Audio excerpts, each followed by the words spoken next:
அனைவருக்கும் வணக்கம். நாங்கள் இன்னைக்கு குடித்தொகையுடன் தொடர்புடைய பிரச்சனைகள் பற்றி 4வது வகுப்புல கதைச்சிருந்த நாங்கள் இன்னைக்கு 5வது வகுப்பு.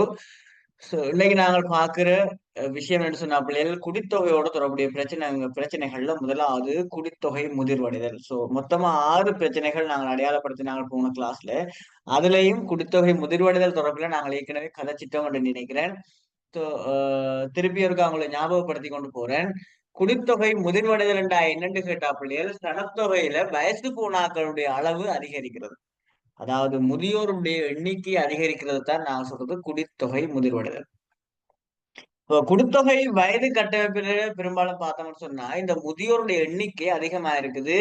அதுலயும் உலகளாவிய ரீதியில இது ஒரு வளர்ந்து வருகின்ற அதிகரிச்சு வர ஒரு பிரச்சனையா இந்த சவாலான விடயமா குடித்தொகை அதிகரிப்புல முதியோர் சனத்தொகை அதிகரிப்பு காணப்படுது. இறப்பு வீதம் மற்றும் பிறப்பு வீதம் சடுதியாக கீழ்மட்டத்துல அமையறதால ஆயுள் எதிர்பார்ப்பு அதிகரிக்குது. இதனால இந்த முதியோர் எண்ணிக்கை அதிகரிக்கிறது. ரெண்டு விதமான காரணிகள் இந்த முதியோர் எண்ணிக்கை அதிகரிக்கிறதுல செல்வாக்கு செலுத்தன்னு சொல்லி தந்திருக்கிறாங்க. ஒன்று என்ன, இறப்பு வீதம் மற்றும் பிறப்பு வீதம் ரெண்டுமே கீழ் இறங்குதல். அதே மாதிரி ஆயுள் எதிர்பார்ப்பு அதிகரித்து ஐக்கிய நாடுகள் சபையினுடைய அறிக்கையின்படி 60 வயசுக்குரிய நபர்களுக்கு மேல நாங்கள் முதிர்வடைதல் வயதில்லையாக 60 வயசை குறிப்பிடுறாங்க. அதுலயும் குறிப்பா 2009ஆம் ஆண்டு தரவை அடிப்படையாக கொண்டு பார்த்தோம்னா உலகத்துல 11% மாணாக்கள் 60 வயதை அடைந்தவர்களாக இருக்கிற இன்னைக்கு 2025ஆம் ஆண்டுல இருக்கிறோம். கிட்டத்தட்ட நிறைய நாட்கள் நிறைய ஆண்டுகள் ஆயிருக்கு. கிட்டத்தட்ட நாங்கள் 16 வருஷத்துக்கு மேல் இந்த தரவு தலைகீழா மாறி இருக்கும். அதே போல முதுமை அடைதல் சுட்டியை பொறுத்த வரைக்கும் ஏஜிங் இண்டெக்ஸ் என்றது எப்படி கணிப்புன்னு கேட்டா ஒரு நாட்டினுடைய அல்லது குறிப்பிட்ட பிரதேசத்துல 60 வயசுக்கு மேற்பட்ட மக்களுடைய எண்ணிக்கை நாங்கள் 15 வயசு குறைந்த மக்களுடைய எண்ணிக்கையினுடைய வீதமாக காட்டுறதை சொல்றது முதுமை அடைதல் சுட்டி என்று சொல்லி. முதுமை அடைதல் சுட்டி என்றால் என்ன என்ற ஒரு கேள்வி, அதுக்கான விளக்கம் தந்திருக்கிறோம். இப்போ குடித்தொகையை நாங்கள் 1950ஆம் ஆண்டுல 24% இந்த முதியோர் சுட்டி காணப்படுது. 2000ஆம் ஆண்டுல 33%, 2050ல 101% கூடும் என்று சொல்லி இந்த முதியோருடைய சனத்தொகை எதிர்வு கூறப்பட்டிருக்குது. அதே மாதிரி அபிவிருத்தி அடைந்த நாடுகள்ல இது ஏற்கனவே படிச்சதுதான் நான் ஃபாஸ்டா சொல்லி கொண்டு போறேன்னா, அபிவிருத்தி அடைந்த நாடுகள்ல முதுமையிட சுட்டி உயர்வான பெருமானத்தை காட்டினாலும் எதிர்காலத்துல அபிவிருத்தி அடைந்து வருகின்ற நாடுகள்லயும் இது ஒரு பெரிய பிரச்சனையா இருக்கும் என்று சொல்லி சொல்றாங்க. முதுமை அடைதல் குடித்தொகையுடைய முக்கிய தோற்றப்பாடா இருக்குது. ஒரு நாட்டினுடைய பொருளாதாரத்துல மிகப்பெரிய செல்வாக்கு செலுத்தக்கூடியதா இந்த முதுமை அடைதல் சார்ந்த பிரச்சனை இருக்க போது, அதுலயும் குறிப்பா முதுமை அடைதல் முதியவர்கள் ஒரு நாட்டினுடைய உற்பத்தி செயற்பாடுகள்ல பங்கு பெற்றாத நபர்களாக இருக்க போயினா இந்த முதியோருடைய அதிகரிப்பு ஒரு நாட்டினுடைய நுகர்வு தேவைகளை அதிக அளவு பூர்த்தி செய்யக்கூடிய வகுப்பினரா இருக்கும் போது இதனால அவர்களால உற்பத்தி நடவடிக்கைகள் மேற்கொள்ள முடியாத சூழ்நிலை இருக்கிறதால நாட்டினுடைய அபிவிருத்தி பின்னிலைக்கு போகும். சோ இதுதான் அங்க முதிர்வடைதல் தொடர்பில் நாங்க காய்ச்சி கொண்ட விஷயம். இதுல ஏதாவது டவுட் இருந்தா என்ன கேட்கலாம். நாங்க பார்க்க போற 2வது சனத்தொகை அல்லது குடித்தொகை சார்ந்த பிரச்சனை என்னன்னு கேட்டால் ஊனமடைதல். இதுவும் ஒரு குடித்தொகை சார்ந்த பிரச்சனையா இருக்குது. உடலியல் அல்லது உளவியல் சார்ந்ததாக இந்த ஊனமடைதல் காணப்படலாம்.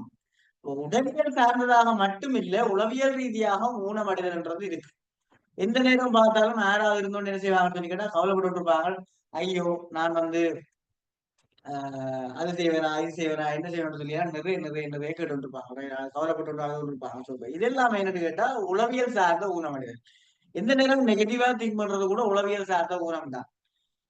இப்ப என்னுடைய வகுப்புல நான் எப்பவுமே பிள்ளைகளுக்கு சொல்லிக் கொடுக்குற ஒரு பாசிட்டிவான வாய்ப்பு இருக்கு. நடுவுமே மோட்டிவேட் பண்ணிக்கொண்டே இருப்பேன். என்ன காரணம்னு கேட்டா நான் பாசிட்டிவா அவ்வளவு தூரம் இருக்கிற பிள்ளைகள் அவ்வளவு தூரம் நாங்கள் என்ன செய்வோம்னு கேட்டா சக்சஸ் நோக்கி ஓடிக்கொண்டிருப்போம். எப்பயாச்சும் நாங்க நெகட்டிவா யோசிச்சு கொண்டிருந்தோம்டா என்ன நடக்கும்னு கேட்டா எங்களுக்கு நெகட்டிவான திங்ஸ் தான் எங்களை செய்யும். சோ இதைத்தான் யூனிவர்சல் தியரி சொல்லுது. What is universal theory? யாருக்கும் தெரியுமா யூனிவர்சல் தியரி சம்பந்தமா தேடி பார்த்தாங்க?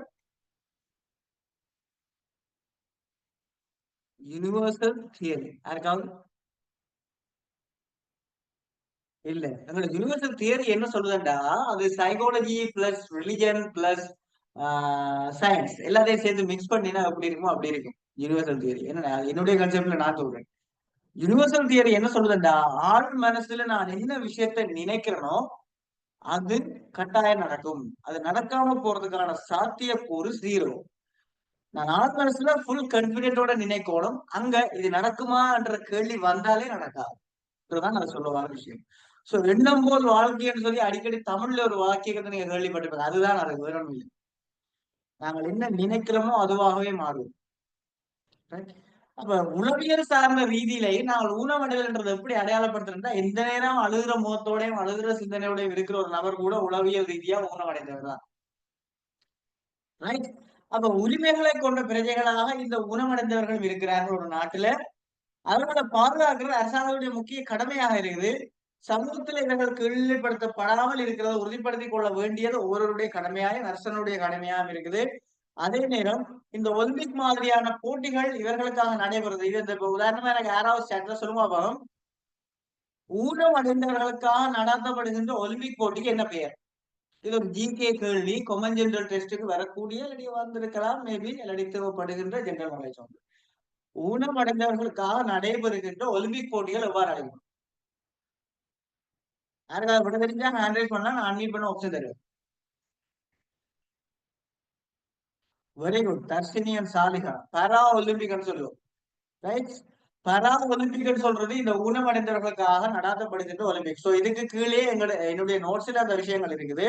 சோ இதுக்கு கீழே நாங்கள் எக்ஸாம்பிள் போட்டு பாரா ஒலிம்பிக் என்று எழுதி கொள்ளலாம். அது தவிர ஏனைய நிறைய விளையாட்டு போட்டிகள் உள்ளூர் மட்டங்கள்ல இருக்குது. சோ இது சர்வதேச ரீதியாக அங்கீகரிக்கப்பட்ட ஒலிம்பிக் போட்டியா இருக்கிறதா நாங்கள் அதை படிக்கிறோம். அப்ப உலகத்துல உள்ள குடித்தவுடன் தொடர்புடைய பிரச்சனைகள் 2 கரைச்சிட்டோம். ஒன்று என்ன? முதுமை அடைதலுடன் தொடர்புடைய பிரச்சனை. 2வது ஊனம் அடைதலுடன் தொடர்புடைய பிரச்சனை. இது கிளியரா எல்லாருக்குமே? கிளியர்னா சட்ல சொல்லணும்.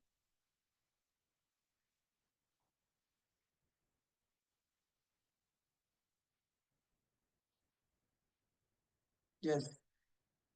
அதே மாதிரி இந்த கிளாஸ்ல யாராவது நேம் இல்லாம இந்த ஒப்போ, சாம்சங், கேலக்ஸி, யூனிவர்ஸ் என்ற பெயர்ல எல்லாம் இருந்தீங்கன்னா தூக்கிடுவேன் கிளாஸ்ல முன்னுக்கு சொல்லி. அது டீச்சர்ஸா இருக்கலாம், ஸ்டூடெண்ட்ஸா இருக்கலாம். நீங்க பேரோடய இருங்க. ஒரு பிரச்சனையும் இல்லை. நான் ஒண்ணுமே சொல்ல மாட்டேன். கட்டாயமா இப்ப உதாரணமா இது ஒரு விடுகதை ஒன்று இருக்கு பிள்ளைங்க. நான் அன்றைக்கு வாட்சாப்ல எனக்கு அது இம்ப்ரெஸ் ஆயிட்டேன். என்ன விஷயம்னு கேட்டா, எங்களுக்கு கண்டு இருக்கிற ஒரு விஷயம், ஆனால் மற்றவர்கள்லாம் எங்களை விட அதிக அளவுல பயன்படுத்துவார்கள். அது என்னன்றது. எங்களுக்கு கண்டு இருக்கிற ஒரு விஷயம், ஆனால் நாங்கள் பயன்படுத்துறதை விட மற்றவர்கள் அதிக அளவுல பயன்படுத்துவார்கள். அது என்னன்றது. எங்கட பேர் தான் என்ன? ரைட். நாங்கள் பயன்படுத்த வேண்டாம். வழியை யோசிச்சு பாருங்க. நாங்கள் பயன்படுத்துறது மேக்சிமம் குறைவு. ஆனா எங்களுக்கு தான் அது. மற்றவர்கள் தான் அதிக அளவுல அந்த பேரை பயன்படுத்துறாங்க. சோ எங்களுக்கு ஒரு பேர் இருக்குது. அதை யூஸ் பண்ணுவோம். அவ்வளவுதான் சொல்லி. ரைட். அது பிராண்டா மாத்த ட்ரை பண்ணுவோம். உங்களோட ரிசல்ட்ஸ்ல, படிக்கிற தன்மையில. ரைட். அது ஒரு பிராண்ட் பிள்ளைகள். ரைட். நீங்க ஒரு கம்பெனி ஒண்ணு தொடங்க போறீங்கன்னா, அதுக்கு ஒரு பேரை யோசிச்சு யோசிச்சு வைப்பீங்க. ஆனா உங்களோட பேரு நீங்கள் வைக்கல. ஆனா உங்களோட பேரண்ட்ஸ் வச்சிருக்காங்க. ஆனா அதை நீங்க பிராண்டா மாத்துறதுக்கு என்ன செய்யணும்னா, நீங்க கடினமா உழைக்க வேண்டியது. அது உங்களோட ஏ லெவல் எக்ஸாம்ல நல்ல டொப்பான ரிசல்ட்ஸ் எடுத்து, ரேங்க் எடுத்து, right? உண்மையிலே பிள்ளை நான் வளமையானுடைய கிளாஸஸ்ல பிள்ளையோட பெருசா அப்படி நான் மோட்டிவேட் பண்ணது போன போன வருஷங்கள்ல இருந்து இந்த வருஷங்கள்ல நான் கொஞ்சம் பாடத்தை கூட படிப்பிச்சு கொள்றது கூட 2014ஆம் ஆண்டு பிள்ளைகள் நான் ஜப்னா டிஸ்ட்ரிக்ட் ஃபர்ஸ்ட் ரேங்க். இது எத்தனை பேருக்கு தெரியுமோ எனக்கு தெரியாது. என்னுடைய பர்சனல் கிளாஸ் ஃப்ரெண்ட்ஸுக்கு மேபி ஒன்று போய் தெரிஞ்சுக்கலாம். 2014 2014ஆம் ஆண்டு நான் ஜப்னா டிஸ்ட்ரிக்ட் ஃபர்ஸ்ட் ரேங்க். ரைட்டா?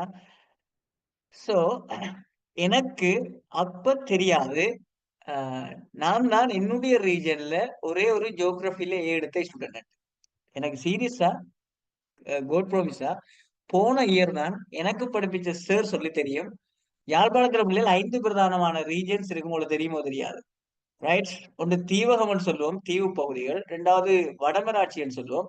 அடுத்தது வலிகாமம்ன்னு சொல்லுவோம். இன்னொன்று யாழ்ப்பாணம், வலிகாமம், தென்மராட்சின்னு 5 ரீஜியன்ஸ் இருக்கு. இதுல நான் தென்மராட்சி. சரியா? இந்த தென்மராட்சியில எனக்கு மட்டும் தான் ஜியோகிராஃபி ஏ. என்னாலே நம்ப முடியல. ஆனா எனக்கு எனக்கு படிப்பிச்ச சார் அத வந்து சொன்னாரு. மார்க்கிங் போயிட்டு. ரைட்டா? இதெல்லாம் எனக்கு உண்மையிலே தெரியாது. சோ அந்த அந்த அந்த டைம்ல அந்த ரிசல்ட்ஸ் வந்த அந்த நைட் நான் உண்மையிலேயே நித்திரையே கொள்ளையில. அந்த நைட் வந்து எப்படி இருக்கும்னு சொல்லி கேட்டாப்புல அது அது அன்பிலீவபிள். நாங்க வந்து கற்பனைக்கும் எட்ட முடியாது. நாங்க எக்ஸ்பிளைன் பண்ண முடியாது. அவ்வளவு ஹாப்பினஸ் ஆயிருக்கு. ஒரு டொப்பா ரிசல்ட்ஸ், டொப்பா ரேங்க் எடுத்தீங்கன்னு சொன்னா. ரைட். இதை உண்மையை சொல்ல போன பிள்ளை நாங்கள் எல்லாம் பழசு. ஆனா இப்ப ரீசெண்டா இருக்கிற பிள்ளைகள் எல்லாம் இதை விட அட்வான்ஸா இருப்பாங்க, சர்ச் ஸ்கோர் கூட எடுப்பாங்க. ரைட். எங்கட காலத்துல இந்த செய்தி பேப்பர்ல மட்டும்தான் அந்த செய்தி வந்தது. ரைட். ஃபேஸ்புக்கோ வாட்ஸ்அப்போ வைபரோ எங்கேயும் இல்லை, ஓடாவில்லை. எங்களை அப்ரிசியேட் பண்ணவும் இல்லை, யாரும் இந்த ஃபண்டும் தரவும் இல்லை, இதுவும் இல்லை. No appreciations. இப்படி எப்பயாச்சும் நான் சொன்னாதான் பெரும்பாலும் தெரியும் ஆங்களுக்கு, மற்றபடி தெரியாது. ரைட்டா. இப்ப சோசியல் மீடியா இருக்குது. எங்க ஒரு புள்ள நைனே எடுத்துட்டாங்கன்னா அது 100 நாளைக்கு ஓடிக்கொண்டிருக்கும் அப்படியே ஃபேஸ்புக்ல அட்டை ஃபுல்லா. நாங்க இருந்த காலத்துல அதெல்லாம் இல்லை. இதுதான் அந்த விஷயம். என்னன்னு சொல்றது, அந்த ஆஹ், அந்த மனநிலையை கிட்டத்தட்ட நான் நினைக்கிறேன், அந்த மனநிலையை நீங்க எடுக்கணும்னு சொன்னா நீங்க ஹார்ட் ஒர்க் பண்ண வேண்டியிருக்குது. நான் நினைச்சு படிச்சேன். நான் 3 எடுக்கணும்னு ஆசைப்பட்டேன். சோ ஆள் மனசுல அதை பதிச்சு கொண்டோம். எவ்ரிடே இப்ப எக்ஸாமுக்கு உங்களுக்கு கிட்டத்தட்ட 25 பட்சா இருந்தா, எனக்கு 26 பட்சம் இருக்கா ஹேண்ட் ரைஸ் பண்ணுங்க போல, 25 ஹேண்ட் ரைஸ் பண்ண வேண்டாம். ஸோ 25 பட்சா இருந்தா நீங்க இப்ப இருந்து ஏர்லி மார்னிங் 3 மணிக்கு எழும்பி படிக்க விழிக்கிற ஒவ்வொரு ஸ்டூடெண்ட்ஸுக்கும் கட்டாயம் அங்க நல்ல ஒரு ஏற்றம் இருக்கும். இல்லையண்டா உங்களோட ரிசல்ட்ஸை கடுமையா எதிர்பார்க்காதீங்க. முன்னுக்கே சொல்லியிருக்கேன். இன்னைக்கு 8 மாசம் என்ன இருக்குது. ஏன் 8 மாசம் சொல்றேன்டா, பிப்ரவரி மாசத்தை கவுண்டே பண்ணக்கூடாது, எக்ஸாம் மாதத்தை நாங்க கவுண்ட் பண்ணக்கூடாது. இப்ப நீங்க அந்த 2 மாசத்தையும் மட்டும் கவுண்ட் பண்ணி பாத்தீங்கன்னா 8 மாசம் தான் இருக்கு. இந்த 8 மாசம் என்ன செய்ய போறீங்கன்னு நீங்க டிசைட் பண்ணுங்க.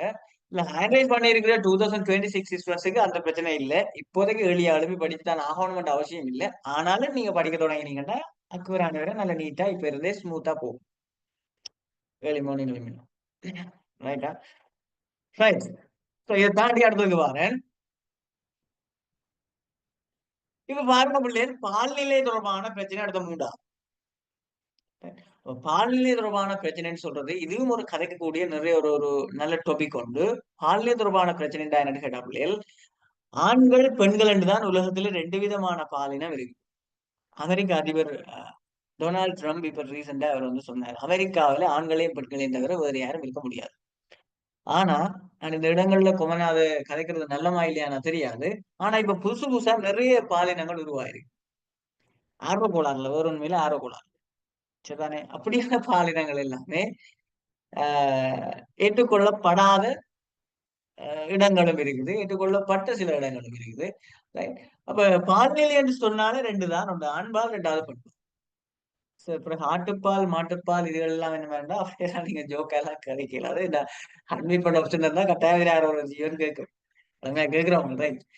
அப்ப இந்த ஆண்பால் பெண்பால் சார்ந்து கொஞ்சம் சீரியஸ் மோடு வரோம். பெண்களுக்குத்தான் அதிக அளவில் என்ன நடக்குதுன்னு சொன்னா பிள்ளைகள் பிரச்சனை நடக்குது. என்ன பிரச்சனை நடக்குது?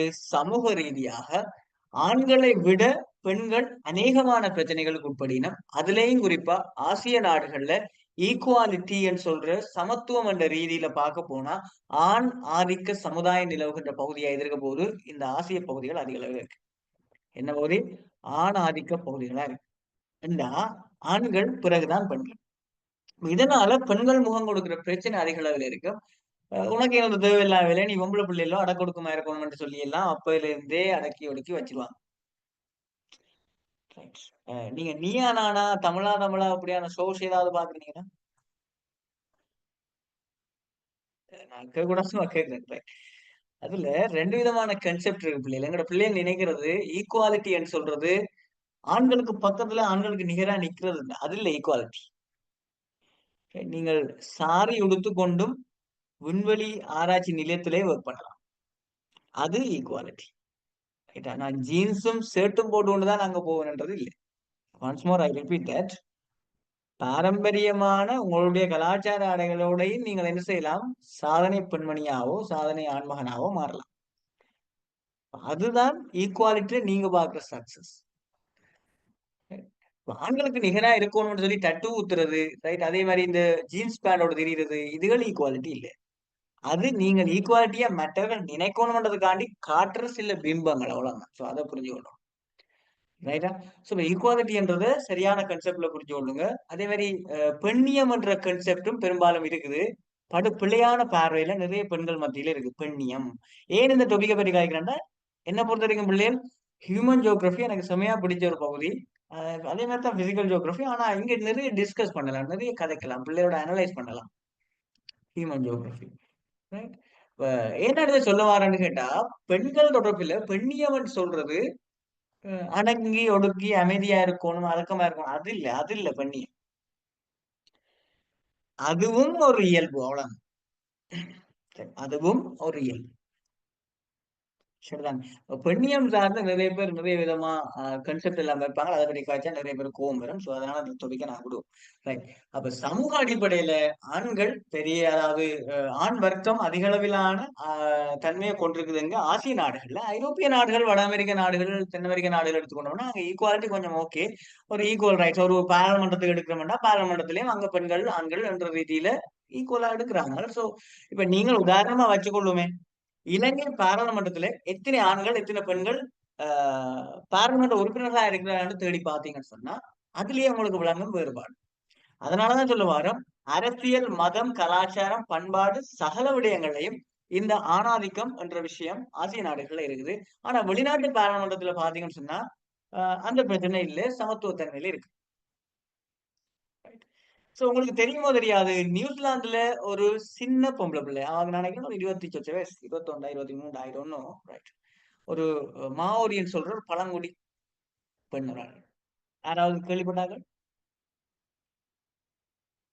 ஜூம் கிளாஸ் ரெக்கார்டிங்ல இருக்குது. நான் அதை ஷேர் பண்ணி காட்டல. அது ஷேர் பண்ணி காட்டினா அப்புறம் இந்த யூடியூப்ல போட்டு அது மொனிடைசேஷன் இஷ்யூஸ் ஆகும். ஸோ அதனால நான் கிளாஸ் முடிச்சுட்டு சில வீடியோஸ் நான் காட்டுறேன். சரிதான். அதுதான் உண்மையில ஈக்குவல் ரைட்ஸ். உங்களுக்கான உரிமையை கேட்டு வாங்குறது. நான் ஜீன்ஸ் போட போறேன்ன்றது உரிமை இல்லை. சொல்றவங்களா? நீங்க படிக்கிறதுக்கு ஒரு ஸ்கூல்ல இந்தியாவில நிறைய பிரச்சனை இருக்கு. படங்களை பார்த்துப்பீங்க. ஒரு ஸ்கூல்ல வந்து விடுறாங்க இல்லைன்னு வச்சுக்கொள்ளும். செருப்பு போட இயலாது. இப்படியான சிக்கல் இருக்கு. செருப்பு போடுறதும் உங்களுக்கு ரைட்ஸ் இருக்கு. சோ அதை பற்றி நீ விவாதிச்சு நானும் போடுவேன் நீ கதைச்சா அதுக்கு பேர் ரைட்ஸ், ஈக்குவல் ரைட்ஸ். ரைட்டா? அப்ப சமூகத்துல முதலாவது அண்டர்ஸ்டாண்டிங் நிறைய தேவையா இருக்கு. என்னத்துல? ரைட்ஸ் சம்பந்தமா. ரைட். இதை நீங்கள் பொலிட்டிக்கல் எடுக்கிற பிள்ளைகள் இதை விட கூட படிப்பீங்க, மனித உரிமைகள்ன்ற மாதிரி எல்லாம். ரைட். நான் அதை பற்றி அதிக அளவில் டிஸ்கஸ் பண்ணிக்கல. நான் டொபிக்கோட கதைக்கிறேன், அவ்வளவுதான். பெண்கள் சார்ந்து வார பிரச்சனை பற்றி கேட்கிறேன். ரைட். அதே மாதிரி பிள்ளைகள் தற்காலத்துல மரபு அடிப்படையிலயும் பல பிரச்சனை இருக்கு. சமூகத்துல என்ன சொல்றது, ஒதுக்கி வைக்கப்படுற பெண்கள் கொஞ்சம் கொஞ்சமா அந்த பிரச்சனைகள் எல்லாம் ஒதுங்கி முன்னுக்கு வந்து கொண்டிருக்கணும். கிட்டத்தட்ட சமூகத்துல இன்னும் பாரதூரமான பிரச்சனைகள் வந்து கொண்டிருக்குது. அதுகளையும் நாங்கள் கவனிக்கத்தான் வேணும். அது எல்லாத்தையும் நான் இந்த கிளாஸ்ல கதைக்கலாம். ரைட். அதான் விஷயம். ரைட். பர்சனலா கைடன்ஸ் தேவையான ஸ்டூடெண்ட்ஸ், உங்களுக்கு படிக்கணும்னு ஃபீல் பண்ற ஒவ்வொரு ஸ்டூடெண்ட்ஸும் என்கிட்ட கைடன்ஸ் எடுக்கலாம். ரைட். நான் இந்த கிளாஸ் ரெக்கார்டிங் முடிச்சுட்டு நான் சில விஷயங்கள் ஷேர் பண்றேன். எப்படி இது படிக்கிறது என்று கேட்கிற ஒவ்வொரு ஸ்டூடெண்ட்ஸுக்கும் என்னால கைட் பண்ணலாம். ரைட். அந்த பிள்ளைகளுக்கு என்னால முடிஞ்சது ஒரு சின்ன ஹெல்ப்பை தரலாம், அவ்வளவு. அடுத்தது, அடுத்த பிரச்சனை நாங்க பார்க்கிறோம், இந்த பாலியல் சார்ந்த பிரச்சனையோட ஒரு உலக சுகாதார ஸ்தாபனத்தின் தகவலின்படி கற்பமடைதல், அதே மாதிரி பிரசவம் மற்றும் கருக்கலைப்பு தொடர்பான காரணங்களால வருஷத்துக்கு 5,85,000 பெண்கள் ஒவ்வொரு நிமிஷத்துக்கு ஒருவரை விட அதிகமா மரணிக்கிறார். ரைட். இந்தியாவில் உங்களுக்கு தெரியுமா நினைக்கிறேன், போன இயரா இந்த இயரா தெரியாது, ஆஹ் ஒரு டாக்டர் கேர்ள் ஒரு ஆள் தன்னுடைய பாய் ஃப்ரெண்டோட போய் கொண்டிருந்தோம் ஆட்டோவிலே, என்ன தெரியாது. போய் கொண்டிருக்கல ஒரு கேங் ரேப். ரைட். அந்த பிரச்சனைக்கு நேற்று தான் அதுல கேஸ் முடிஞ்சது. அந்த பேருக்கும் 20 வருஷம் கடவுளிய சிறை தண்டனை. அவர்கள் எல்லாமே போயிடும். ரைட்டா? சோ இப்ப யார் பாதிக்கப்பட்ட நபர், யார் அதுக்கு சிறை கொடுத்தாச்சு ஓகே, ஆனா உயிரோட தான் இருக்கிறாங்க. Famous case. அவங்க உயிரோட தான் இருக்கிறாங்க. ஆனா அந்த பெண்ணுன்ற நிலைமை என்ன நினைச்சாலே கவலையா இருக்கு. அந்த தாயத்தப்பன் இவ்வளவு கஷ்டப்பட்டு படிச்சு டாக்டர் ஆகியிருக்கேன். அதே போலதான் உங்களுக்கும். இனி இப்ப கிட்டடியில உள்ள கேலி எந்த இடம் தெரியல, ஒரு முஸ்லீம் கேர்ள் ஒரு ஆள் ஒரு சொந்தக்கார படியும் ஒருத்தன் கடத்தி கொண்டு போனேன்னு சொல்லி எல்லாம் பிரச்சனையாக பேஸ்புக்ல எல்லாம் வந்து யூடியூப்ல எல்லாம். இப்ப இப்படியான சூழ்நிலைகள் வந்து ஒரு சிந்தனை மட்டம் குறைவாக இருக்கிற அந்த சமுதாயம். அதுக்கு தான் சொல்றது கல்வி அறிவு வீதம் அதிகமா தேவை. எல்லாரையும் படிக்க வைக்கிறதுக்கான காரணம் அதுதான். சுமார் கணக்கு சொல்றேன். எனக்கு தெரிஞ்சு ஒரு பிள்ளை அது ஒரு பிள்ளைன்னு தான் சொல்றேன்னு பிரச்சனை இல்லை. கிட்டத்தட்ட கொரோனா டைம்ல கிளாஸ் அப்பதான் நான் ஆன்லைன்ல ஸ்டார்ட் பண்றோம். அப்பதான் ஜூமை பற்றி எல்லாருக்கும் தெரியும். கிளாஸ் ஸ்டார்ட் பண்ணினால் வாட்ஸ்அப்ல வந்து கண்டெக்ட் வருது, சார் 2 கிளாஸ் ஆட் பண்ணுங்கன்னு இந்த ஓப்பட்டா ஓஎல். ரைட். ஓஎல் எக்ஸாம் முடிஞ்சது ஒரு 3 மாசம் கழிச்சு பிள்ளை வாட்ஸ்அப்ல ஸ்டேட்டஸ் போடுறது கபுலா, கபுல் தான். ரைட். எனக்கு ஒரு யோசனை, என்னடா இந்த பிள்ளை இப்படி வெயிட்டிங் பண்ணிட்டு அவசரமா ஓ லெவல் இப்பதான் பிறந்து 16 வருஷம். இந்த உலகத்துக்கு வந்து 16 வருஷத்துல வெட்டிங் பண்ணிட்டான். சரிதானே? இப்ப பெரும்பாலும் இருக்குது, எல்லா இடத்தையும் இருக்கு, இல்லைன்னு சொல்லல. நான் ஏன் இந்த பால்நிலை சார்ந்த விஷயத்தையும் அதே மாதிரி ஃபியூச்சர்ல போற அந்த சிந்தனை பற்றியும் கதைக்கிறேன். அப்ப சும்மா ஒரு கதைக்கு சொல்றோம் இல்லையா, பயங்கர மாப்பட்டி இந்த விலை என்ன மாதிரி, அதே மாதிரி ஒரு தனி குடித்தனமோ இல்லாட்டி தனியா ஒரு குடும்பம் நடத்துறதுக்கு தேவையான கோஸ்ட் எவ்வளவு. ரைட். உங்களுடைய அம்மா அப்பா உங்களுக்கு டியூஷன் ஃபீஸ் தரதுக்கு எவ்வளவு கஷ்டப்படுறாங்கன்னு யோசிச்சு பாத்தீங்கன்னா மற்றெல்லாம் யோசிக்கலாம். சரியா? சொந்த கால்ல நிக்கிற மாதிரி ஏதாவது செய்தா பிறகுதான் நீங்கள் அடுத்த லைஃபை பற்றி யோசிக்கும். ஹாப்பியா இருக்கும், அந்த எந்த ஃபீலிங்கும் ஹாப்பியா இருக்கும். ஆனா அந்த ஹாப்பியா இருக்கிற காரணங்கள் எல்லாம் நிலையானது அல்ல. ஞாபகம் வச்சுக்கணும். சரிதான். இப்போ பெரும்பாலும் இது பெண்கள் மட்டத்திலயும் சரி, ஆண்கள் மட்டத்திலயும் சரி, ஒரு ஒரு ஒரு இதுக்கு மேல நான் இதை காய்ச்சா அப்புறம் கிளாஸ் அவ்வளவுக்கு நல்லா இருக்காது பிறகு. ஸோ அதனாலதான் கொமனா தேவையான அளவுக்கு லிமிட்டோட கதைக்கிறேன். சரிதான். இப்ப இந்த கருக்கலைப்பு மாதிரியான பிரச்சனை எல்லாம் என்னத்தால வருதுன்னு கேட்டா, உம் எனக்கு சொல்ல தெரியல. சோ ஆர்வ கோளாறுன்னு வச்சுக்கணும். ரைட், அவ்வளவுதான். அதே மாதிரி புற்றுநோய், மலேரியா, வீதி விபத்து இப்படியான நிலைமைகளால இறக்கின்ற எண்ணிக்கையை விட மிக அதிகமான பெண்கள் வயது 15 தொடக்கம் 44 இடையில வன்முறை காரணமாக அழைக்கணும், வயலன்ஸ். அப்ப இந்த இயற்கையா இருக்கிற இந்த நோய்களை தவிர வயலன்ஸால இறக்குற பெண்கள் அதிகமா இருக்கு. அதுலயும் குறிப்பா இந்தியா, பாகிஸ்தான், பங்களாதேஷ், ஆப்பிரிக்க நாடுகள். இன்றைக்கும் இப்ப ஜஸ்டின் என்ற செய்தியை சொல்றதா இருந்தா கொங்கோ என்ற நாடு உங்களுக்கு தெரியும் பிள்ளைகள். அந்த நாட்டுல புரட்சியாளர்கள் மேற்கொண்ட துப்பாக்கி சூட்டுல 700 பேருக்கிட்ட செத்துட்டாங்க இன்றைக்கு. அந்த மக்களும் என்ன செய்தாங்க? ஒண்ணுமே செய்யல. சரி, ஈவன் நான் காசா எடுத்துக்கொள்வேன். காசாவில் என்ன செய்தாங்க அந்த மக்களும்? என்னதான் இருந்தாலும் சும்மா நான் இன்றைக்கு சராசரியா இருந்து யோசிக்க எனக்கு ஒரு யோசனை ஒண்ணு வந்து, அமெரிக்காக்காரன் நினைச்சால், இல்லாட்டி ரஷ்யாக்காரன் நினைச்சால், அல்லது வடகொரியாக்காரன் நினைச்சா, அல்லது ஈரான்காரன் நினைச்சா, அணு ஆயுதம் எல்லாம் யார்கிட்ட இருக்கும் அவங்க நினைச்சா, யாருக்குமே இன்ஃபார்ம் பண்ணாம சைலண்டா ஒவ்வொரு நாட்டுக்கும் இல்லாட்டி ஒவ்வொரு கண்டத்துக்கும் ஒரு பெரிய பாம்பு ஒன்றை போட்டா என்ன நடக்கும்? ஒரு செகண்ட் சொல்லலாம், எந்த இன்ஃபர்மேஷனும் இல்ல.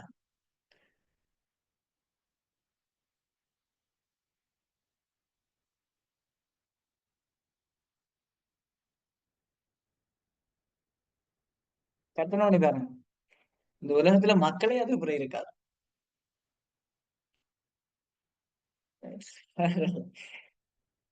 லாரி பண்ற ஒரு கமெண்ட் பண்ணிக்கிறேன் சார். எப்படி சார் ஒரு வார்த்தைக்குள்ள முழு அர்த்தம் மாற மாதிரி சொல்லிட்டு அடுத்த விஷயத்துக்கு போறீங்க? ரைட். ஓகே.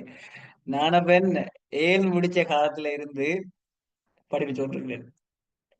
சரியா?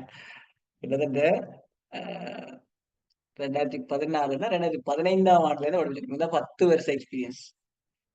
எனக்கு சின்ன வயசு. ரைட், 10 வருஷம் எக்ஸ்பீரியன்ஸ். என்னோட 25 படிக்கிறோம். சரியா? ரைட். அதே மாதிரி பிரதனியா யூனிவர்சிட்டிலயும் போயிட்டு அங்கேயும் படிப்பிச்சு நாங்க. ரைட். வேற ஒரு வழி கிளாஸஸ்ல. இப்போ அது மல்டிப்ளெக்ஸ். ஸோ அது அதிகரிச்சுட்டு ஒன்றும் செய்யலாது. ஸோ இப்போ நான் 10 மணிக்கு ஒரு 9 மணில இருந்து ஒரு ஃப்ரீ கிளாஸ் எப்படி ஃபன்னா செம்மையா செய்யணும் பண்ணி கேட்டா எனக்கு பிடிக்கும் டீச் பண்ண, அதனால படிப்பிக்கணும் அவ்வளோ.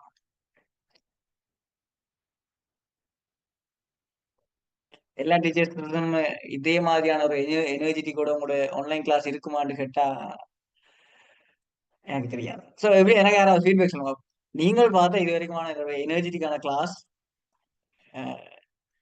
எப்படி இதை விட பெட்டரா நீங்க எங்கேயாவது பாத்தீங்களா? அது அதுக்காண்டி நான் நல்லா செய்யணும்னு சொல்ல மாட்டேன். இதை விட பெட்டரா இருக்கும் எனக்கு தெரியாது, அதனால தான் உங்கள்ட்ட கேட்கிறேன். சரிதானே? ஓகே.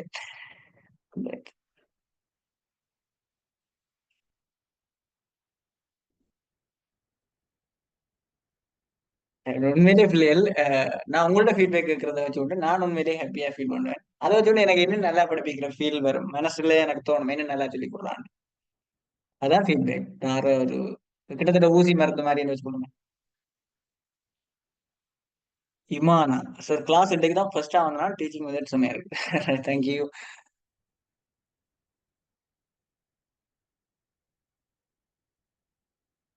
நோ சார், உள்ள போகும் தூக்கமே வந்துடும். உங்க கிளாஸ் இன்ட்ரெஸ்டா இருக்கு சார்.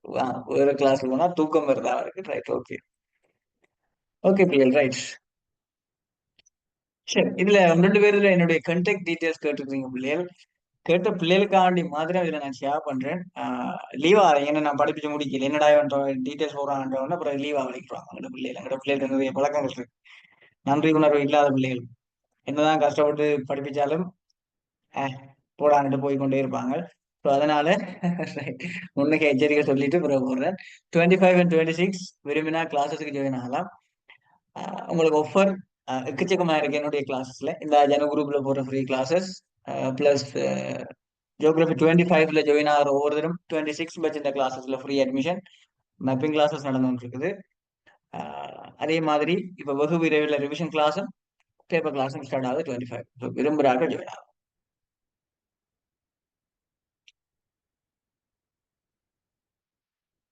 நான் ஃப்ரெண்ட்லியா தானே டீச் பண்ணுவேன், ரைட். ஆனா எனக்கு கோவம் மேக்ஸிமம் வராது. 99% எனக்கு கோவம் வராது. ஆர்எஃப் ஜியோகிராஃபினாலே ஸ்லீப்பிங் சப்ஜெக்டா போச்சு. பட் ஃபேவரட் சப்ஜெக்ட் ஆகிட்டு சொல்ல போனா இவட கிளாஸ் வந்த பிறகு மீது மார்க்ஸும் இன்க்ரீஸ் ஆயிருக்கு. Very good Arif. ஆரிஃப் பண்ற ஸ்டூடெண்டோட பேரே எனக்கு இருக்கா சொல்லுங்க. ஆரிஃப் தான் பேரா அல்லது என்ன பேரு இருக்கா? ரஷா, நீங்க என்னுடைய பிரைவேட் கிளாஸ் ஸ்டூடெண்ட் தானே? நான் அங்க கிளாஸ்ல உங்களுக்கு டிஸ்கஸ் பண்றேன் பேமெண்ட் டீடைல்ஸ். ரைட்.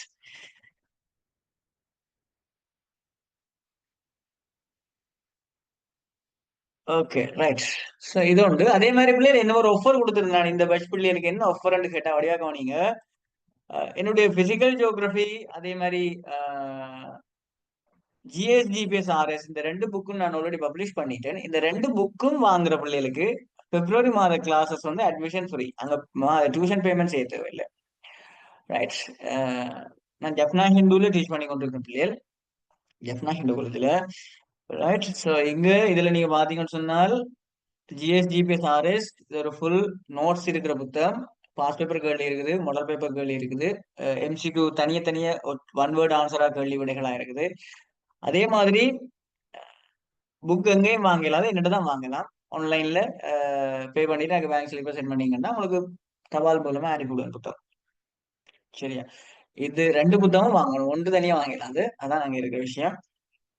ஸோ இது பௌதிக புவியியல், இது கேள்வி விடையா இருக்குது. Right. அதே நேரம் இன்னொரு புத்தகம் வெகு விரைவில் பப்ளிஷ் ஆகுது. அது உலக படம் குறிக்கிற புத்தகம் உண்டு, ரைட். உலக படம் குறிக்கிற புத்தகம் உண்டு, விரைவில் ரிலீஸ் ஆகுது. பட் என்ன சொல்றது, அது நான் இன்னும் ஒர்க் முடிக்கல. ஆனா வெகு விரைவில் உங்களுக்கு கையில சேரும். விரும்புறாங்க அதுக்கும் ஆர்டர் தரலாம் இப்பவே.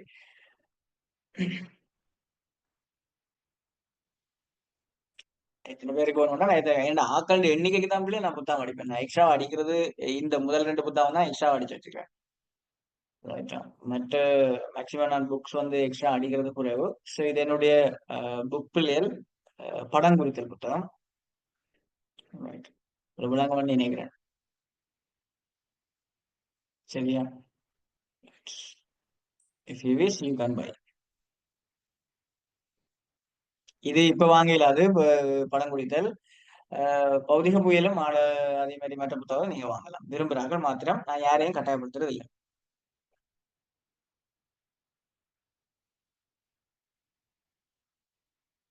தொடர்ந்தும் என்னால ஃப்ரீயா கிளாஸ் செய்யல தானே ஹம்தா. தொடர்ந்து ஃப்ரீயா கிளாஸ் செய்யுங்க சார் என்ற மாதிரி கேட்டுருக்கிறீங்க. அஹ் எனக்கு முடிகிற டைம் கட்டாயம் நான் கிளாஸஸ் செய்திருக்கேன். மற்றபடி எனக்கு ஃபுல்லாவே ஃப்ரீ கிளாஸஸ் கஷ்டம் ராசாத்தி, ரைட். பட் என்ன நம்பி என் குடும்பங்களுக்கு இருக்குத்தானே. அதை நான் கவனிக்க தானே வேணும், ரைட். அப்ப கவனிங்க. அடுத்த விஷயத்துக்கு நான் போறோம், பாடத்துக்கு வருவோம். பாலியலை தொடர்பான பிரச்சனை வரைக்கும் வச்சிருந்தாங்க. இதுல 2 விஷயம் பார்த்தாச்சு. அடுத்த விஷயம் பாருங்க, சமய கலாச்சார ரீதியாக பெண்களுக்கு சில விடயங்கள் மேற்கொள்ளப்படுது. அதுலயும் குறிப்பா பாலுறுப்புகள்ல மேற்கொள்ளப்படுகின்ற சிதைவுகள், right? இது எனக்கு எங்க நடக்குது இந்த மாதிரி எனக்கு தெரியாது. ஆனா ஆப்பிரிக்க நாடுகள்ல இது சார்ந்த விஷயங்கள் நிறைய இருக்குது. அவங்களோட எஸ் 25 பேட்ச்ல கிளாஸ்ல ஜாயின் ஆகிற ஆட்களுக்கு 26 இந்த கிளாஸ் ஃப்ரீ. நீங்க முன்னுக்கு இருக்கிற விஷயங்களையும் படிக்கலாம் அவைன்ற பேட்ச்ல இருந்து கொண்டு, right? அதுக்கு பேமெண்ட் இல்லை, ரைட். ஓகே. அப்ப இந்த பாலுறுப்புகள்ல மேற்கொள்ளப்படுற சிதைவுகள் சம்பந்தமா எங்கிட்டு கேட்டா ஆப்பிரிக்க நாடுகள்ல பாருங்க, சில இடங்கள்ல இந்த வாயில எல்லாம் பெரிய ஓட்ட மாதிரி இருக்கும், அதுல தட்டு மாதிரி எல்லாம் வச்சிருப்பாங்க, காதுல எல்லாம் பெரிய ஓட்ட மாதிரி எல்லாம் இருக்கும். ஸோ இப்படி எல்லாம் நிறைய ஆப்பிரிக்கா கல்ச்சர்ல நிறைய விஷயங்கள் இருக்கு. நீங்க எஃபில பார்த்துருப்பீங்க மேபி, ரைட். இதுகள் எல்லாம் பெண்களுக்கு தான் நடக்கும், ஆண்கள் அப்படி செய்யறது. அதே மாதிரி ஆசிய நாடுகள் எடுத்துக்கொண்டீங்கன்னா இங்க வந்து இந்த நேர்த்தி கடன்கள் அது இதுலன்னு சொல்லி எல்லாம் நிறைய விளையாடல் இருக்கும். அதே போல பெண்கள் வந்து இப்ப குழந்தை பிறகாட்டிக்கு அது ஒரு மாதிரி பார்க்குற தன்மை இருக்குது. அதே மாரி சராசரியா ஒரு ஒரு நான் குமநாய வெளிப்படையா நான் கதைக்கிறேன். ஹியூமன் ஜியோகிராஃபி படிப்பிக்க நான் சராசரியா சொல்றது இல்ல. டீச்சர்ஸ் இது என்னவோ நான் தெரியாது பிள்ளைகள் என்ன மாரி எடுத்துக்கொள்வீங்கன்னு தெரியாது. ஆனா ஜஸ்ட் ஜென்ரலான விஷயம். ஈக்குவாலிட்டிய பத்தி கதைக்கிறோம். சோசியாலஜி பத்தி நான் படிச்சிருக்கிறேன்றதால அத பத்தி கதைச்சு தானே ஆக வேண்டியிருக்கு என்னோட இந்த பகுதியில. ஒரு பெண்களுக்கு 3 நாள் மாதவிடாய் சார்ந்த விஷயங்களா இருந்தா கூட, அந்த இடத்துல பெண்கள நாங்க பின்னுக்கு ஒதுக்கி வைக்கிற தன்மை தான் எங்கட சமூகத்திலே இருக்கு. போமா இல்லையா? சோ இப்ப அ இந்த நிலவரங்கள் வந்து என்ன செய்யுதுன்னு சொல்லி கேட்டா, பெண்கள் மீதான வன்முறைகளுக்கும், அதே மாரி அது சார்ந்த விஷயங்களுக்கும், அது இன்னும் பின்னுக்கு போறதுக்கு காரணமாகிற விஷயமா இருக்கு.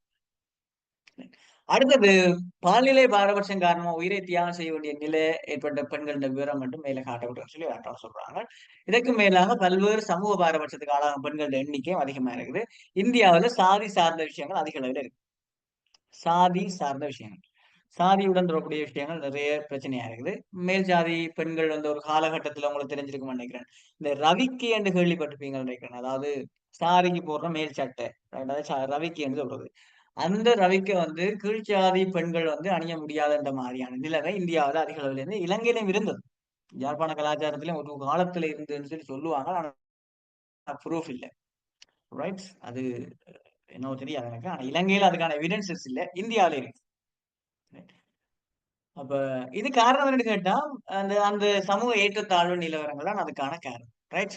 அதே மாதிரி பிறகுதான் இந்த ஈக்குவாலிட்டி கொஞ்சம் கொஞ்சம் சமூக நிலை மேம்பட வழி கிடைக்கல அது மாறிச்சு. இவ்வளவும் 3 விஷயங்கள் நான் இப்ப கதைச்சிட்டேன் பிள்ளைகள். ஒன்று முதுமையடைதல் சார்ந்த பிரச்சனை, ஊனமடைதல் சார்ந்த பிரச்சனை, பால்நிலை தொடர்பான பிரச்சனை. அடுத்தது வறுமை, பவர்ட்டின்னு சொல்லுவோம். வறுமை என்றா என்னன்ற ஒரு கேள்வி கேட்பாங்க.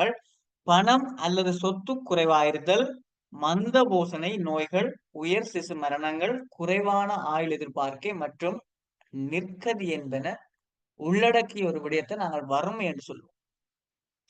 இதன் பிரதான பண்புகள்னா அதை வச்சுக்கொண்டு நாங்கள் வறுமை என்றா என்னன்னு சொல்லுவோம். பழமையான என்னுடைய வகுப்புல பிள்ளைகள கேள்வி கேட்டு அதெல்லாம் திருப்பி சொல்ல வச்சுட்டு தான் நான் அங்கால போவேன். இந்த கிளாஸ்ல எனக்கு அப்படி செய்யலாம். நிறைய பிள்ளைகள் தானே கஷ்டம். ஆஹ் ஒரு விஷயம் படிப்பீங்கன்னா அந்த விஷயத்தையும் திருப்பி கேட்டு சொல்ல வச்சுட்டு தான் அங்கால போவேன். சோ இந்த கிளாஸஸ்ல எனக்கு கடினமா இருக்குது. அதனால நானே படிப்பிச்சுட்டு போவேன். ரைட். இப்ப வறுமைன்றது பணம் அல்லது சொத்து குறைவாயிருத்தல், மந்தபோசனை நோய்கள், மந்தபோசனை நோய்கள், உயர் சிசு மரணம், குறைவான ஆயுள் எதிர்பார்க்கை மற்றும் நிற்கதி முதலான விடயங்களை உள்ளடக்கியதாக வறுமை என்பது காணப்படுது. இந்த வறுமை சமூக பொருளாதார மற்றும் அரசியலுடன் தொடர்புடைய சிக்கலான ஒரு எண்ணக்கருவா இருக்குது. அதுலயும் நிலையான வறுமை என்றா என்னன்ற கேள்வி இருக்கு. அப்சல்யூட் புவர்ட்டி என்றது உணவு, உடை, உறையுள் போன்ற அடிப்படை தேவைகளை பெற்றுக்கொள்ள முடியாத நிலையை தான் நாங்க சொல்றோம் நிலையான வறுமை. உணவு, உடை, உறையுள் போன்ற அடிப்படை தேவைகளை பெற்றுக்கொள்ள முடியாத நிலை நிலையான வறுமை எனப்படும். இதுகளைத்தான் தூக்கி பிள்ளைகள் ஃபர்ஸ்ட் பார்ட் கேள்வி போறது. இந்த எங்கடைய இதுல படிக்கிற குறைவு எல்லாம் வராதானே என்ற மாதிரி போயிடுவாங்க. எல்லாமே டீச்சர்ஸ் கைட்ஸ் தான். ஃபர்ஸ்ட் பார்ட் ஃபுல்லாவே இருக்காங்க. அடுத்தது பாத்தீங்கன்னு சொன்னா பிரதானமா அபிவிருத்தி அடைந்து வரும் நாடுகள்ல இந்த நிலைமை நாங்க பார்க்கக்கூடிய மாதிரி இருக்குது. ஐக்கிய நாடுகள் ஸ்தாபனமும் உலக வங்கி ஆகிய சர்வசாமியும் முகம் கொடுக்கிற பிரதான சவால் என்னன்னு கேட்டா இந்த வறுமை. இது ஒரு கேள்வியா வந்திருந்தது பிள்ளைங்க எங்கேயோ டேர்ம் பேப்பர்ல இல்லாட்டி ஃபைனல் பேப்பர்ல ஞாபகம் இருக்கு. ஐக்கிய நாடுகள் சபை எதிர்கொள்ளுகின்ற பிரதான தன குடித்தொகை சார்ந்த பிரச்சனை என்னன்றது கேள்வி. என்ன கேள்வி? வறுமை. அதாவது வறுமையை சார்ந்து ஐக்கிய நாடுகள் சபையும் உலக வங்கியும் வந்து எதிர்கொள்ற பிரதான பிரச்சனையா அந்த வறுமை இருக்கு. அடுத்தது 2015ஆம் ஆண்டு தரவின்படி சாதாரண வறுமை கோட்டுகளில் வாழ்ற மக்கள் எண்ணிக்கை 702.1 மில்லியனா இருந்திருக்குது. அதே மாதிரி 347.1 மில்லியன் மக்கள் தென் சஹாரா சார்ந்த ஆப்பிரிக்க நாடுகளிலேயும் முழு ஜனத்தொகையில 35.2% ஆட்கள் ஆக்களாயிருக்கணும். அதே மாதிரி 231 மில்லியன் மக்கள் தென்னாசியாவிலே இருக்கணும். ரெண்டா அதில அதிக அளவுல இந்தியா, பாகிஸ்தான், பங்களாதேஷ்ல இருக்கணும். இலங்கையில அவ்வளவுக்கு வறுமைன்றது சொல்ற அளவுக்கு பாரிய அளவுல இல்லை. பங்களாதேஷ், பாகிஸ்தான், இந்தியாவோட ஒப்பிடும் பொழுது இலங்கை அவ்வளவு பாரிய அளவிலான வறுமையை எதிர்கொள்ற நாடு இல்ல. ஆனா வறுமை இருக்குது இலங்கையில. ரைட். அதாவது யுனிசெஃபினுடைய கணக்கெடுப்பின்படி உலக சிறுவர் சனத்தொகையில் அரைவாசி அதாவது 1.1 பில்லியன் பேர் வறுமை மட்டத்துல வாழை. உலகத்துல 1.1 பில்லியன் மக்கள் வந்து என்ன செய்யணும்னா வறுமை மட்டத்துல இருக்கணும். யுனிசெஃப் இதை பற்றி கணக்கெடுத்து இருக்கு. அப்ப இது ஒரு கேள்வியா எப்படி மாத்தலாம்? உலகில் 1.1 பில்லியன் வறுமை மட்டத்தில் சிறுவர்கள் வாழ்கிறார்கள் என்பதை அறிமுக அல்லது என்பதை வெளிப்படுத்திய அல்லது என்பது என்ன தகவலை வெளிப்படுத்திய அமைப்பு யாது என்று கேள்வி கேட்கிறாங்க. யூனிசெஃப் சிறுவர் என்று கேள்வி கேட்டாலே அங்க யூனிசெஃப் தான். அதை தெரிஞ்சு வச்சுக்கொள்ளும். அதே போல உலக வங்கியுடைய வரைவின்படி சர்வதேச வறுமை கோடு என்றது இன்டர்நேஷனல் புவர்ட்டி லைன், IPL சொல்லுவோம். International poverty line, Indian premier லீக்னு சொல்றேன்ல, அதுவும் IPL தான் பிள்ளைகள், இதுவும் IPL தான் பிள்ளைகள். ரைட், இது நான் சொட்ட ஞாபகம் வச்சிருக்காண்டி சொல்றது மறக்காது. International poverty line. ஸோ இப்போ IPL ரேட்டை பொறுத்த வரைக்கும் பாருங்க, 2008ல $1.25 per day. ஒரு 2008ஆம் ஆண்டு $1.25 இருந்திருக்கு ஒரு நாளைக்கு. அதே மாதிரி 2015ஆம் ஆண்டுல $1.90 இருந்திருக்கு ஒரு நாள். ஸோ இதுல பிள்ளைகள் இந்தளவும் வறுமை சார்ந்த முக்கியமான பிரச்சனை. இதுல சொன்ன விஷயங்களை ஹைலைட் பண்ணிருக்கிறேன். எல்லாருக்குமே கிளியர் ஆயுது? Is there any questions?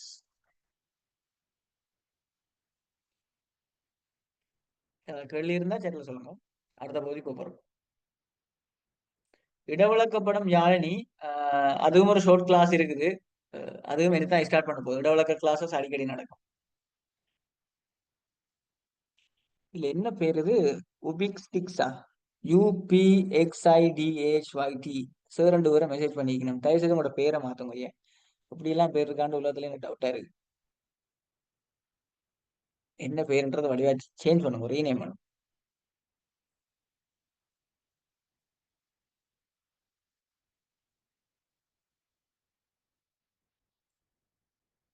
ரைட்டா? இதுல நான் நினைக்கிறேன் 2, 4, 5, 6, 6 ஃபாத்திமா. 6 ஃபாத்திமா எங்கட கிளாஸ்ல இருக்கு.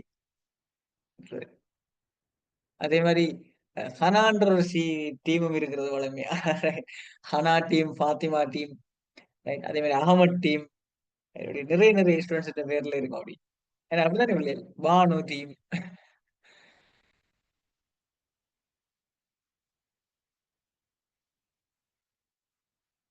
இந்த ஃபாத்திமாண்டு வார ஸ்டூடெண்ட் ஃபுல் நேம் போட்டீங்கன்னா யார் யார் எந்த ஃபாத்திமான்னு தெரியும். என்ன கேள்வி கேட்பது ஈஸியா இருக்கும். ஃபாத்திமா அன்மீட் பண்ண கொண்டா எந்த ஃபாத்திமா அன்மீட் பண்ண சொல்றது. அப்படி ஒரு சூழ்நிலை இருக்குது. இடவிளக்கப்படும் கிளாஸஸும் இருக்குது. விரும்பினால் ஜாயின் ஆகலாம். போபின், ரைட். ஜாயின் ஆங்க. எல்லா கிளாஸஸும் உங்களுக்கு அவைலபிள் தான். ஸ்டூடெண்ட்ஸ் கேட்கறதுக்கு தான் நான் படிப்பிப்பேன். நான் நினைக்கிறத படிப்பிக்கிறேன் இல்லை. எப்போ ஸ்டூடெண்ட்ஸ் என்ன கேட்குறாங்களோ அதுக்கு நான் டீச் பண்ணி கொடுப்பேன். ஸோ அது அந்தந்த டைம்ல நான் அட்மிஷன் போட்டிக்க விரும்பி வர பிள்ளைகளுக்கு அது நடக்கும். அவ்வளவுதான். சரி, அடுத்தது பாருங்க பிள்ளைகள், உணவு பாதுகாப்பு. இதுவும் ஒரு குடித்தொகை சார்ந்த பிரச்சனை. 1996ஆம் ஆண்டு உலக உணவு மாநாடு, வேர்ல்டு ஃபுட் சமிட்ல உணவு பாதுகாப்பு என்னன்னு சொல்லிக்கிறாங்க.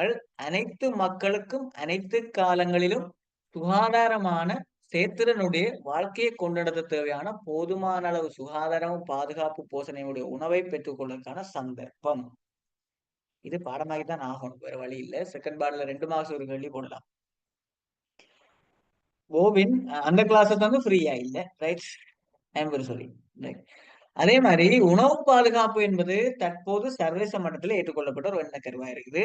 அதுலயும் குறிப்பா பாருங்க பிள்ளைகள், உணவு பாதுகாப்பு பொறுத்த வரைக்கும் 3 பிரதான பிரிவுகள்ல தங்கி இருக்குதாம். ஒன்று ஃபுட் ஸ்டேபிலிட்டி, உணவினுடைய உறுதித்தன்மை. ஃபுட் அக்சசிபிலிட்டி, உணவினுடைய அணுகும் தன்மை. அதே மாதிரி ஃபுட் அவைலபிலிட்டி, உணவினுடைய கிடைப்பது. இந்த 3 விஷயங்கள்லயும் உணவு பாதுகாப்பு இருக்கு. ரைட். உணவு பாதுகாப்பு இந்த 3 விடயங்கள்லயும் தங்கி இருக்குது. அடுத்தது பாத்தீங்கன்னு சொன்னா இதற்கு பார்த்துக்கொள்ளுங்க. இதுல ஃபுட் ஸ்டெபிலிட்டின்னா அனைத்து காலங்களிலேயும் பல்வேறு உணவுகள் பெறக்கூடிய எளிமை இருந்தா அதை சொல்றது உணவின் உறுதித்தன்மை. உணவு அணுகுத்தன்மைன்னா தனிநபருக்கு அல்லது குடும்பத்துக்கு தமக்கு விருப்பமான வகையில உணவு பெற்றுக்கொள்ளக்கூடிய இயல்பு. உணவு கிடைப்பன வேண்டா உணவு வழங்குதல், உற்பத்தி மற்றும் விநியோகத்தினுடைய இயல்பு. இது நாங்கள் இப்ப சொல்லி போட்டு போய்க்க ஞாபகம் நிற்காத பாடமாக்கும். சரிதானே? அடுத்தது இடப்பெயர்வு, மைக்ரேஷன் என்று நாங்கள் இடப்பெயர்வு என்றாலும் குடிப்பெயர்வு என்றாலும் ஒன்றுதான். சோ இப்ப இதுல இந்த விஷயத்த நான் பார்த்தோம்னா எங்களுடைய கிளாஸஸ் வந்து கிட்டத்தட்ட ஒழுங்கும் என்று நினைக்கிறேன். சோ எனக்கு இதை முடிக்கிறது கடினம் போல. சோ வார சாட்டர்டே உங்களுக்கான லாஸ்ட் கிளாஸ் நடக்கும். இலங்கையினுடைய குடித்தொகை வெகு சீக்கிரம் அது ஒரு சீரிஸா நான் போடுவேன். வார சனிக்கிழமை உங்களுக்கான இந்த இந்த பாடத்தின் லாஸ்ட் டே. சொன்னது எல்லாருக்குமே விளங்கிச்சா?